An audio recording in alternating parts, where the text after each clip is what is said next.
Kan tadi sudah diomongin, saudara sendiri ngomong.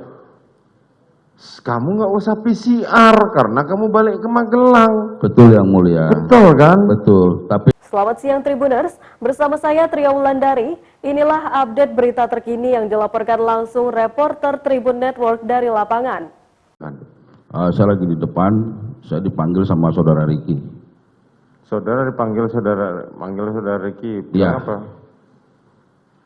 Saya dipanggil, saya lari karena saya di seberang.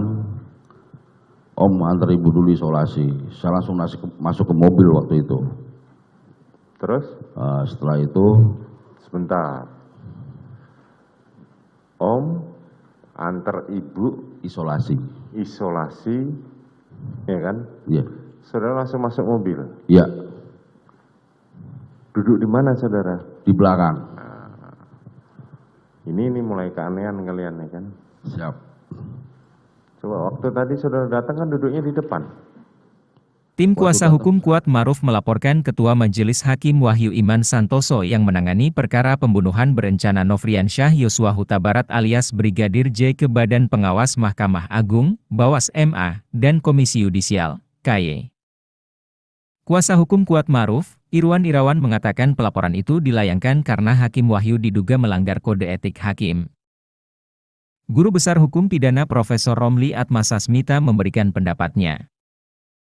Menurut Profesor Romli, seorang hakim adalah penjuru dari semua persidangan, seperti memiliki kekuasaan besar. Sehingga, seorang hakim memerlukan kesabaran, berintegritas dan tanggung jawab. Dalam persidangan kasus pembunuhan Brigadir J ini, Romli melihat hakim memiliki beban. Pasalnya, menurut Profesor Romli, kasus yang menyeret Ferdi Sambo ini disorot semua pihak. Karena itu, menurut Profesor Romli, hakim yang menyidangkan kasus ini bertindak hati-hati. Terutama ketika hakim yang menggali keterangan Ferdi Sambo mengenai peristiwa di Magelang di mana ketika itu Ferdi Sambo dihubungi oleh Putri Chandrawati mengenai tindakan pelecehan yang dilakukan Brigadir J. Menurut Profesor Romli, informasi yang digali oleh hakim itu hanya ingin mengetahui sejauh mana atensi dari suami ke istri.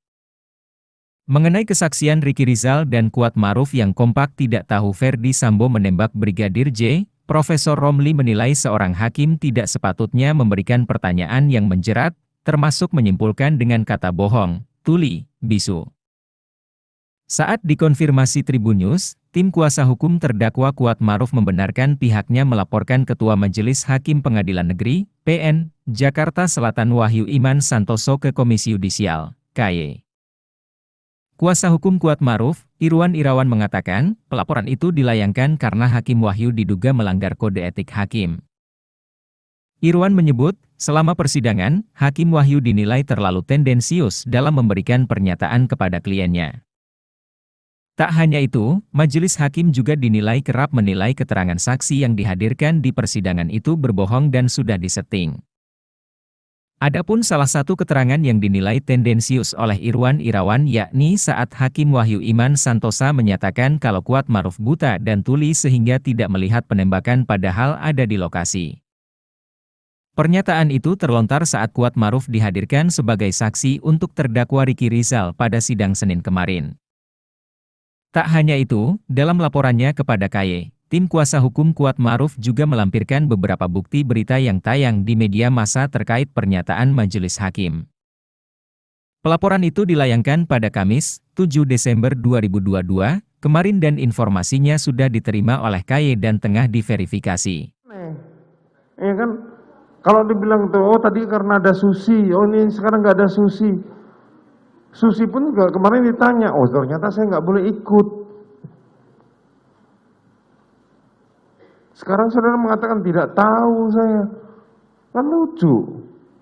Ya karena saya hanya dipanggil, suruh antar isolasi. Lah iya, pertanyaan udah pada saya siap, saya tinggal naik. Bener. Saudara mengatakan disuruh isolasi, tinggal naik.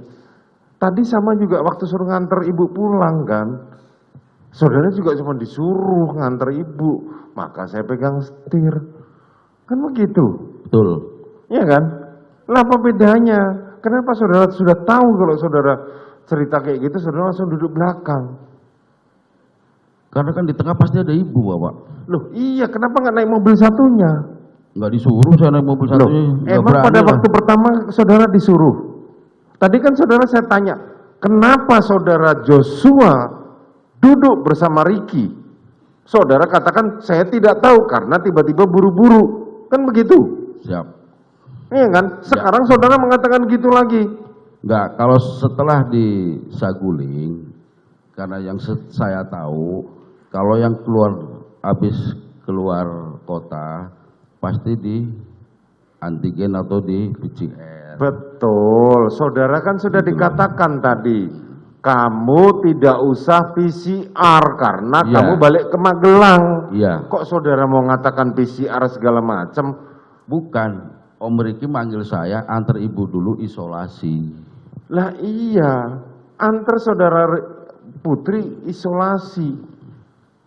Iya kan? Iya, Sementara saudara tadi sudah dibilang saudara mau balik ke Magelang. karena belum ada perintah suruh balik, jadi saya ikutin aja. Lah, kan tadi sudah diomongin, saudara saya sendiri ngomong, kamu nggak usah PCR karena kamu balik ke Magelang. Betul yang mulia. Betul kan? Betul, tapi kan kalau mau balik ke Magelang pasti nunggu perintah lagi selanjutnya yang mulia. Betul. Pertanyaan saya kenapa ada perbedaan antara Magelang dengan Saguling? Kenapa saudara tiba-tiba langsung naik duduk di belakang sementara pada saat itu saudara langsung pegang setir? Artinya dari Magelang saudara sudah diperintahkan bahwa yang boleh satu mobil dengan saya cuman saudara Ricard dan saudara yang bawa. Kan begitu sama PC. Seingat saya nggak digituin waktu di Magelang. Cerita saudara itu berbelit. Akhirnya saudara duduk di belakang bersama siapa? Sama Om Richard. Saudara Richard. Saudara Putri sudah waktu saudara masuk, saudara Putri udah masuk belum? Seingat saya udah duduk. Hah? Seingat saya udah duduk. Sudah duduk. Iya. Siapa yang ngajak Joshua? Saya tidak tahu. Saudara tidak tahu. Kemarin para ajudan mengatakan ketika bosnya berangkat maka ajudan harus siap. Maka Joshua langsung datang karena Ricky memang sudah disiapkan di situ.